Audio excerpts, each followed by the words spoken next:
Well, I don't know about you, but witnessing those scenes last night has made me quite angry, has made me feel as if all of the things that we have all done over the past 8 to 9 weeks, all of the hiding out in your own flats, all of the hiding out and the social distancing that you've been doing every time you've gone to the supermarket, the queuing up outside of Tesco's, outside of Sainsbury's, outside of Aldi's and Lidl's, the care that you've taken to make sure you wash your hands every 5 minutes, all of that's gone out the window thanks to a bunch of middle-class revolutionary anarchists, most of whom are not black, but they think black lives matter more than white lives, it would seem to me. They certainly seem to think that their lives matter more than the police officers who have protected them throughout all sorts of pandemic problems throughout the last few weeks. And I'm sick to death of this kind of ridiculousness that goes on, where the police now taking a knee seems to be more important than arresting the scumbags. Let's talk to Dai Davies, former head of Royal Protection, to find out whether he feels the same as I do. Dai, a very good morning to you.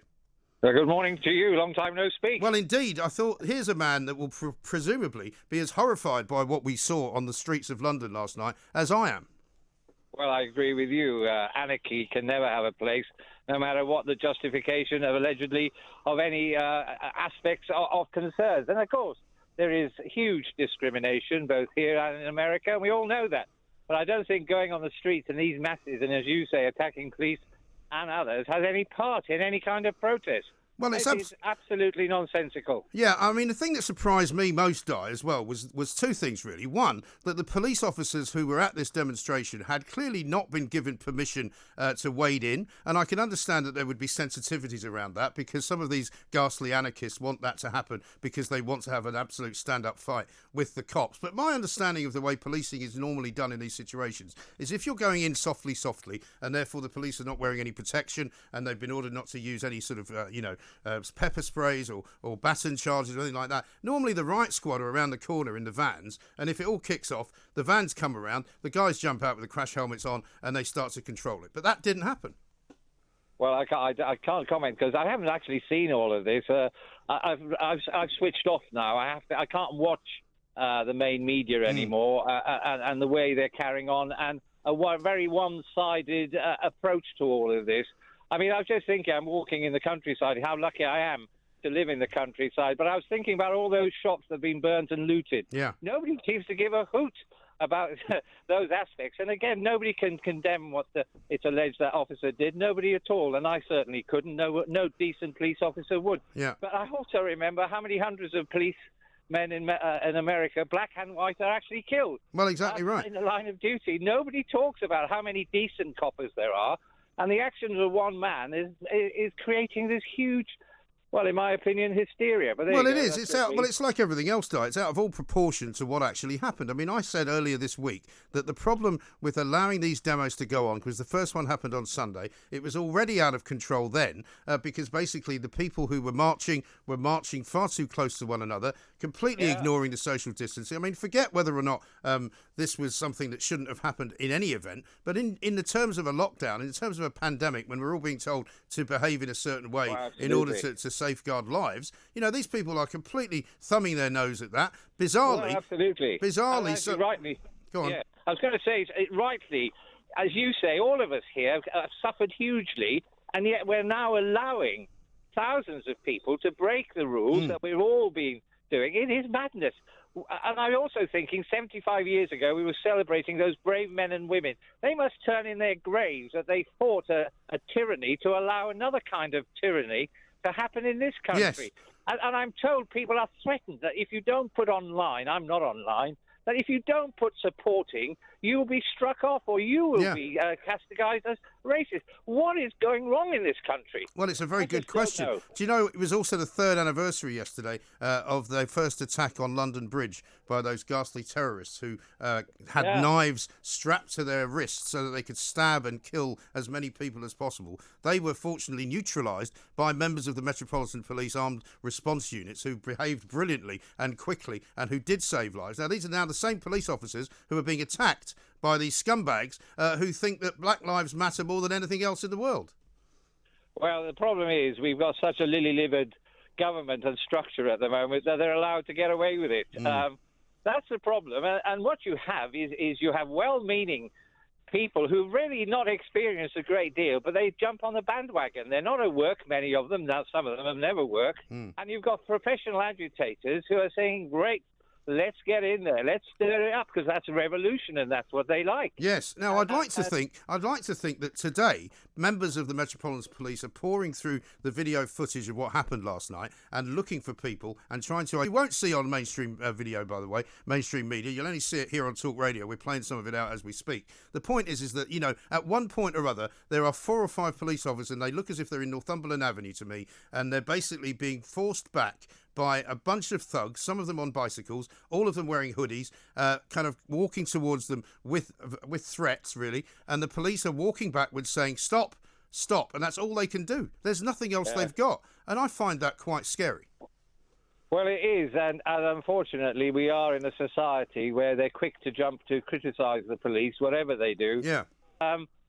I just feel very sad. I'm very sad. But Di, listen, it's all very well being sad, but we have to be more than sad. We have to be angry, because these people are a tiny minority in this country, a tiny minority even of those on the left who would like to see a Labour government. These people are not Labour-supporting individuals. These people are absolute and utter anarchists. They're members of Antifa at times. They are certainly people who would like to see the destruction of everything that we have and everything that we love in this country. They have no respect for the cenotaph, for the people who died for the freedoms that we have. And quite frankly, they are an absolute and utter disgrace, and they should all be locked up for a period of at least a month, as far as I'm concerned. Well, much longer. Listen, I'm sad and angry, but I try and contain my anger because I'm on your programme, and I try and come across, as I do, as reasonably balanced. But well, you are a very reasonably balanced man, Di, but you're like most people in this country. You're a law-abiding citizen. You believe in democracy. You believe in the right to protest, as I do. But what I don't believe in is the right to abuse your privilege to protest, and I don't think that should be allowed. I totally agree with that sentiment, and I also, as you know, I'm a fairly hardline ex-copper. Yeah. And if I had my way, because I was in charge of the TSG, who you call the riot police, and so I'm well used to public order. There's a balance. You have to go in. You have to ensure in future that you capture the high ground, as I often say, and that you control things, not these thugs. Yeah. And unfortunately, that was not the case yesterday. Yesterday, the police were overrun, outmanoeuvred, and appeared to have no strategy with which to fight back. Yes, well, the problem is the Met currently are being led by people whose public order experience is limited. Well, Cressida Dick's more interested in clapping for carers on Westminster Bridge than she seems to be to arresting people. Listen, don't get me going on that one, but you and I have discussed that before. Yes. But at the end of the day, you know, experience counts, and sadly, they lack that public order experience, which sadly, those of us policing 70s, 80s and 90s had a huge experience of, and you do learn your trade when you're doing that, or your profession. And sadly, they've all been to university, like you, but I didn't. I've got a full stop after my name. And boy, is it worth having that full stop. But what I'm trying to say is experience is what you need, and you need experience of how to deal with these thugs. And I hope that the Met somehow gain that experience and do it properly. Well, let's hope so. What do you make of these individual police officers taking the knee, as it's now called? Taking the what, sorry? They're taking the knee. They basically kneel down on one knee to show solidarity with the people who are protesting. Well, go down on knee, then get up and nick them. Well, exactly right. I think that would, be the watchword for the Independent Republican Mike Graham if we were policing this event. Di, listen, thanks very much indeed. Dai Davies, former head of Rural Protection. You know, quite frankly, what we saw yesterday was disgraceful in more than one way.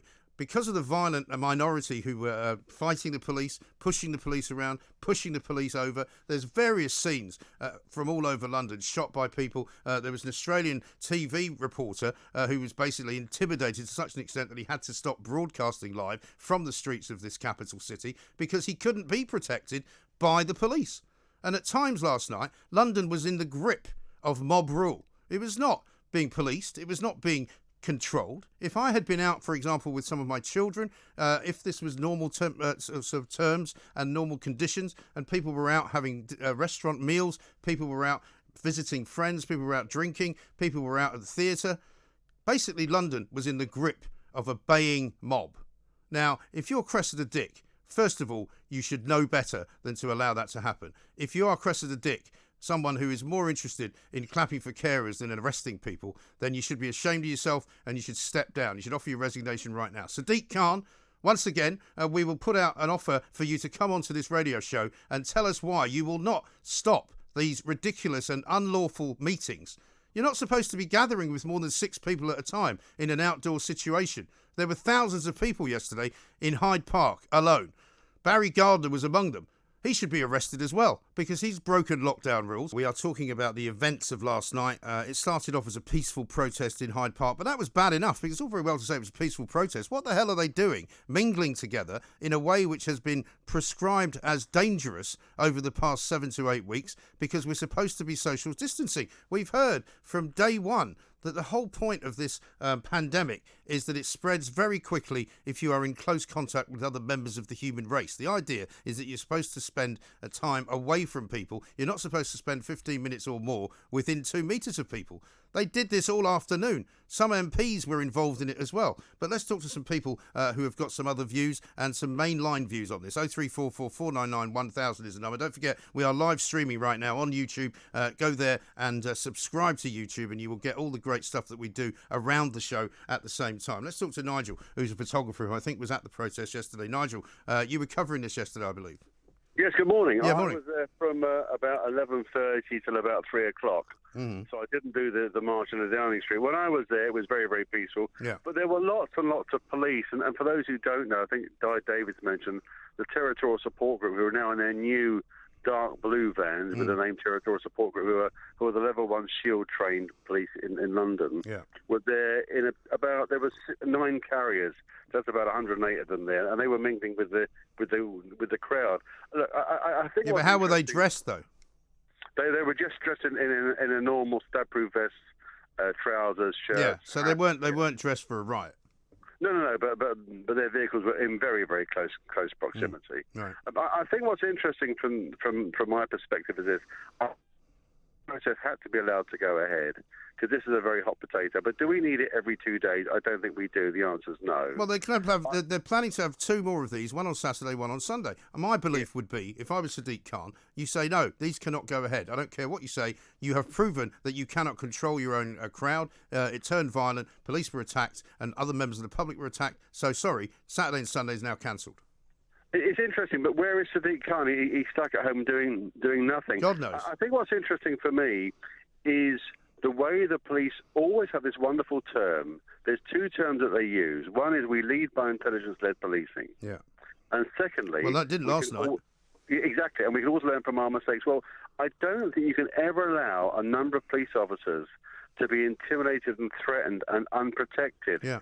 From a marauding mob, whether it's 10, 20, 30, 40, or even more, because that is totally and utterly unacceptable. So Yes. Where were those extra cops? Well, this is what I'm saying. I mean, it's all very well to say, look, they've taken the approach not to be aggressive, and I understand that because it's a sensitive subject around. I mean, if people are protesting against police brutality, you don't really want to show the police being brutal to people. However, once it all kicks off and the water bottles start getting thrown and the placards start getting thrown over the fence at Downing Street, surely it's time to wheel out the Territorial Support Group and to start kettling a few people and arresting a few people, because I guarantee you, Nigel, if you and the editor of the Evening Standard put the faces of those people that we can clearly see on the front page of the Evening Standard, as has been done in the past, but they won't this time because it's too anti-virtue signalling, these people will all be known to the cops, they will be known anarchists, and they will probably have a record.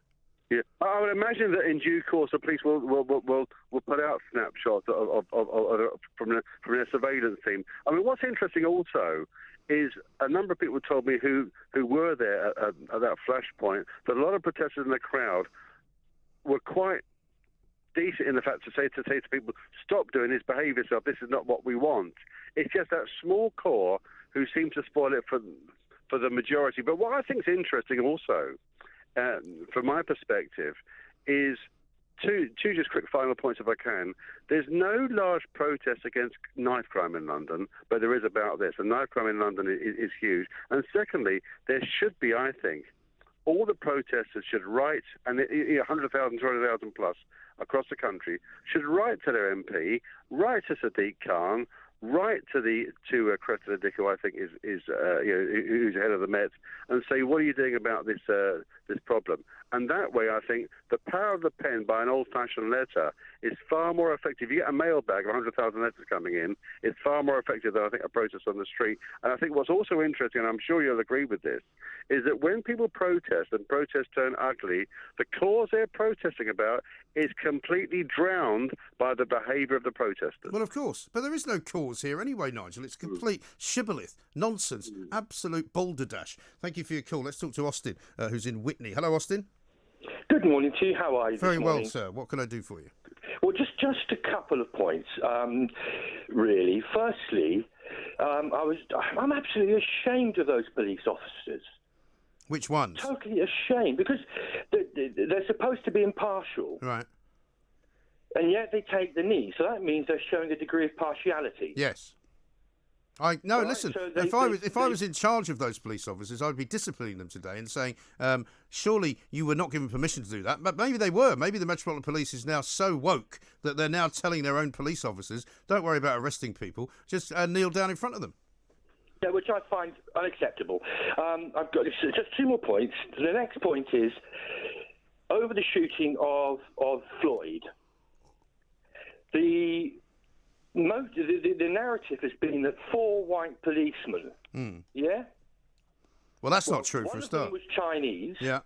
Chinese American, I think you'll find, is the correct nomenclature.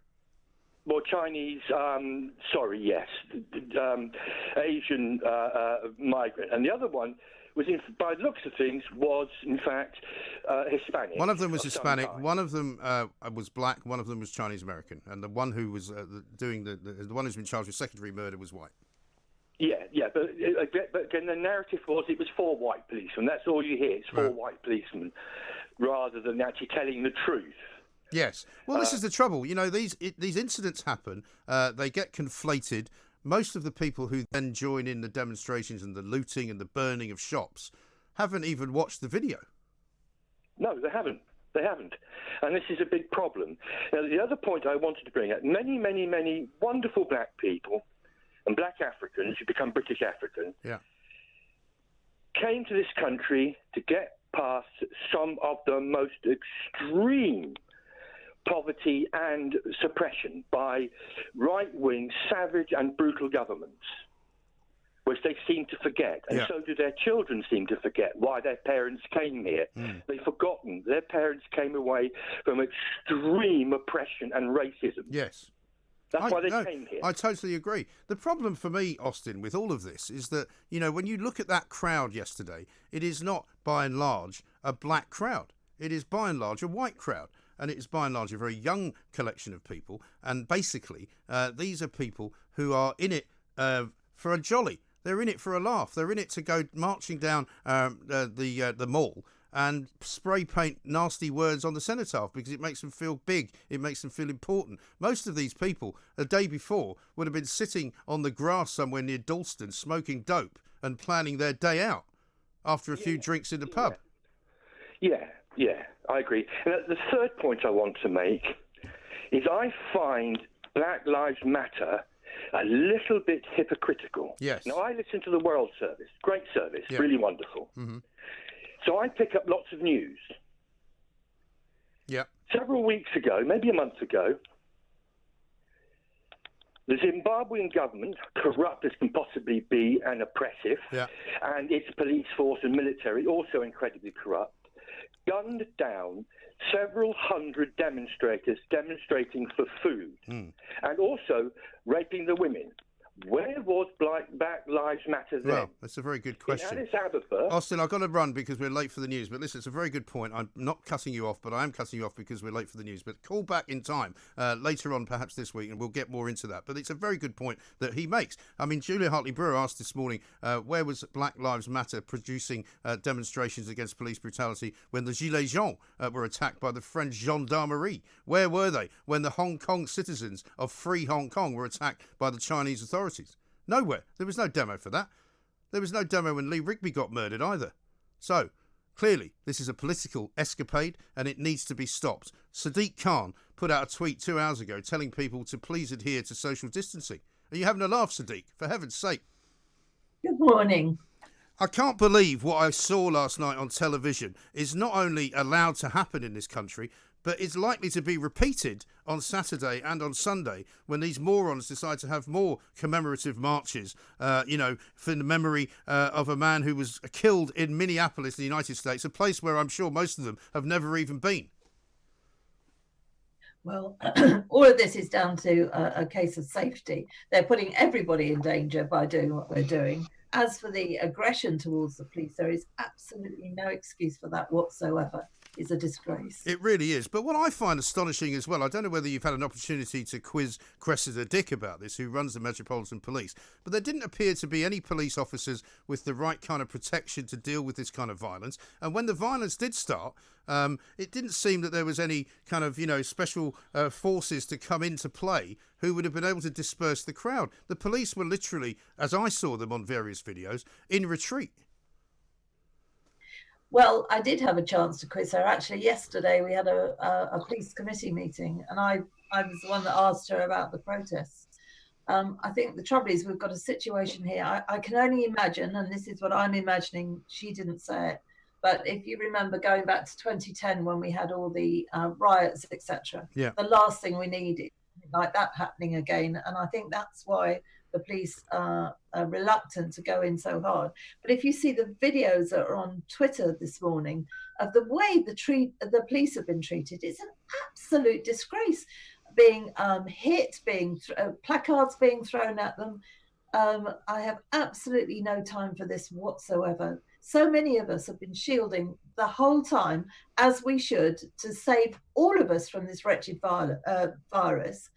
And yet all of these, and you call them planks, I don't, but you call them planks, are going out there, putting every one of us in danger. Where is Khan at this point? He should be issuing guidance on how to protest safely, because it is our human right to protest. But, people should always be wearing masks. They should keep social distance. Unlike Barry Gardner, I only hope the media are as vociferous against him as they have been against others who actually didn't put other people in danger.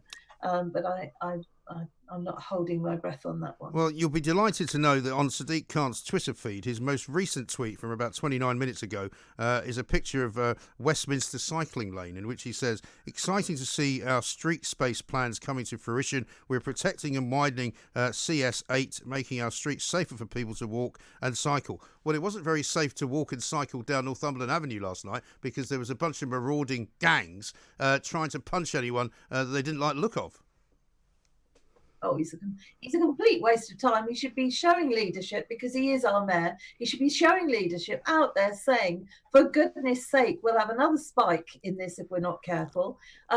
I grant you cannot take people's rights away to demonstrate. That is our right, and we're lucky to have those rights in this country. However, we've just been through so much pain trying to get rid of this virus or trying to reduce it. With people doing what they were doing yesterday, and I believe more scheduled to go ahead, we're just going to have a second peak. And then, of course, who will get the blame? The government will get the blame. Not all these idiots that are out on the street, not keeping any social distance whatsoever. Also, what I'd like to see, Susan, is the police in today stepping in, looking at the CCTV footage, because there's plenty of it, and there will be plenty of social media footage as well, of some of these people, these individuals who were spray painting the cenotaph, the ones who were throwing stuff at the police, the ones who were punching the police. They're very clear images, right? Why are they not saying to us and releasing on their own Twitter feed, these are the people we want to find, these are the people we have identified as the troublemakers, because at the very least they could then pick them out of the crowd, arrest them, and prevent them from taking part this weekend? Well, I think they should. The trouble is, too often people tiptoe through these things, not wanting to cause any problems or offence or anything else.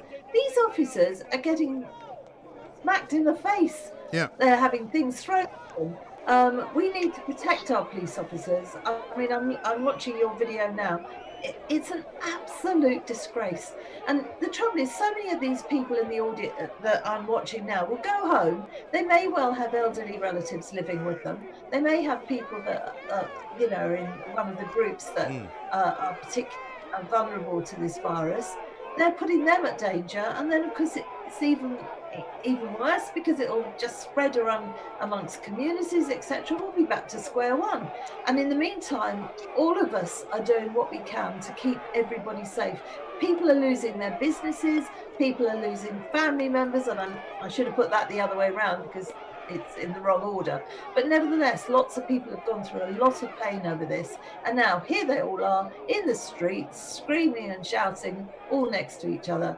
We need to issue guidance on what people have to do if they want to demonstrate, because that's their right to do it. Right. But what about the protection of the police as well? Because I noticed that the police were not wearing masks. Quite a few of the protesters were wearing masks, some of them probably because they wanted their identities to remain secret. But I mean, the police are actually now in a healthcare scenario here, which could be dangerous for them because they're having to police very close to one another, but they're also having to have these ghastly individuals shouting at them, breathing all over them, probably spitting at them as well, you know, and heaven forbid that we get an outbreak of coronavirus amongst the Metropolitan Police as a result.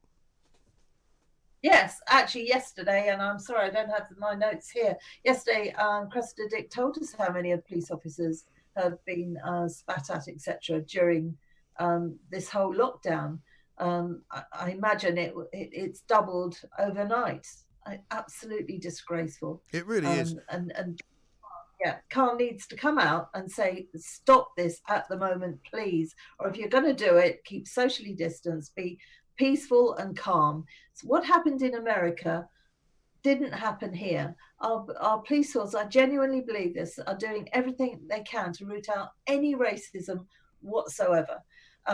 So why we have to have this nonsense carrying on here when we're all just desperately trying to keep ourselves safe from this virus, I do not know.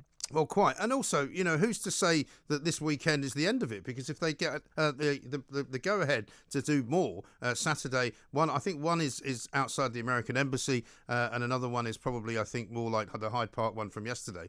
But who's to say they don't decide to do another one next Wednesday or do another one for the following Saturday? You know, there doesn't seem to be any control over this from a central perspective. It all seems to be at the whim of these protesters.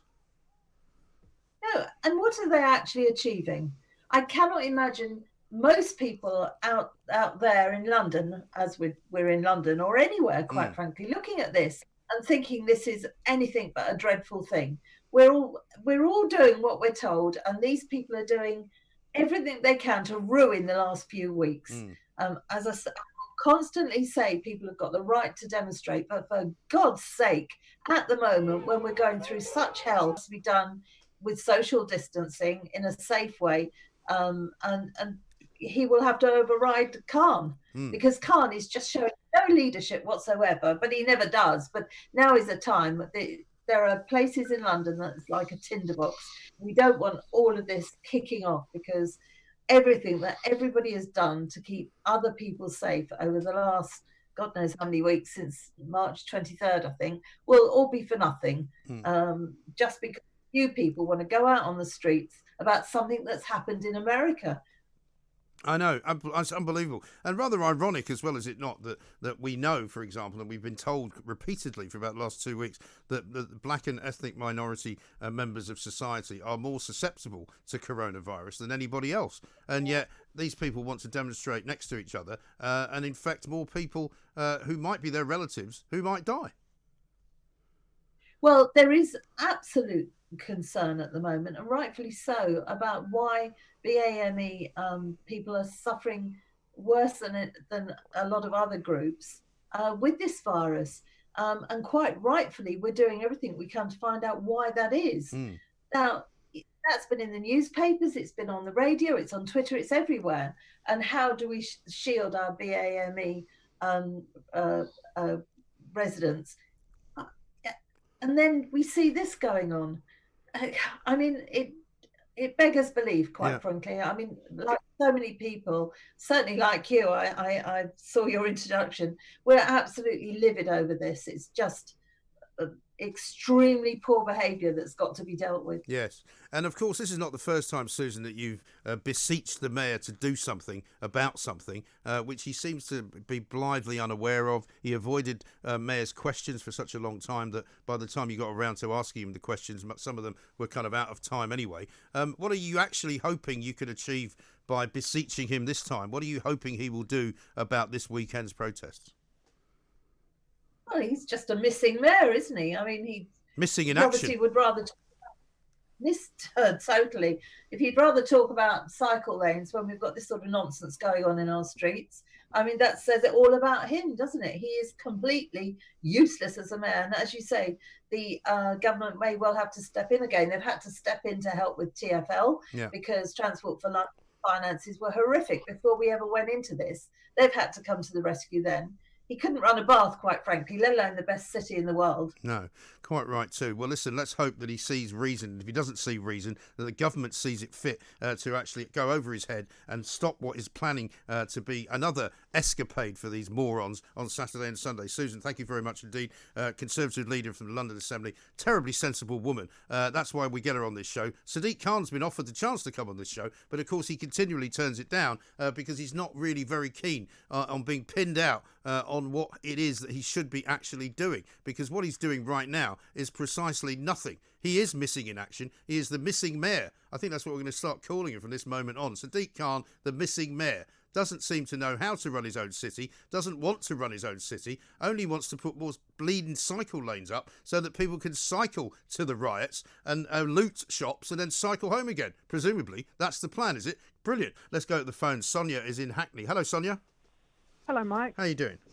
Hi, good. I'm good, thanks. Nice to talk to you. Yeah, go on. What do you want to say?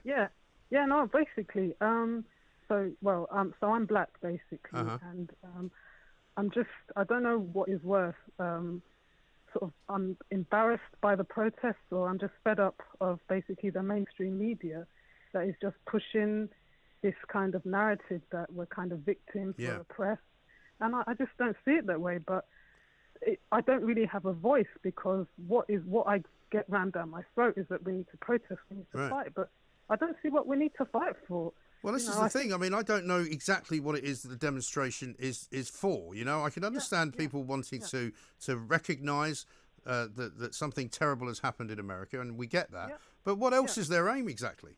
I don't know, and it's just I don't know. I didn't know where to look yesterday, basically, and I saw the actor, the Star Wars guy. Oh my God! It was just. I mean, he's a multi-millionaire. Yeah. How is he oppressed? I know. It's just. I don't know, and I don't know how it's going to change, because this is what we're kind of fed from day one, from the mainstream. I mean, I live in Hackney, so you can imagine the kind of the kind of voices that you hear in that part of London. Yes. We just never get the other side, and I just think it's. Well, Hackney used to be quite a good working class area where people from the white working classes and the black working classes mingled perfectly happily. It's now filled with these kind of, Shoreditch types, isn't it? Hipsters the hipsters, the beardy ones, the ones drinking craft beer and eating funny-looking cheese. And they all think that they are more black than you are. Yeah, exactly, absolutely. They feel your pain, Sonia. Well, I mean, that's the thing. I'm sorry, I don't know whether I'm being a traitor, but I've never felt any pain. I mean, I've got a master's degree.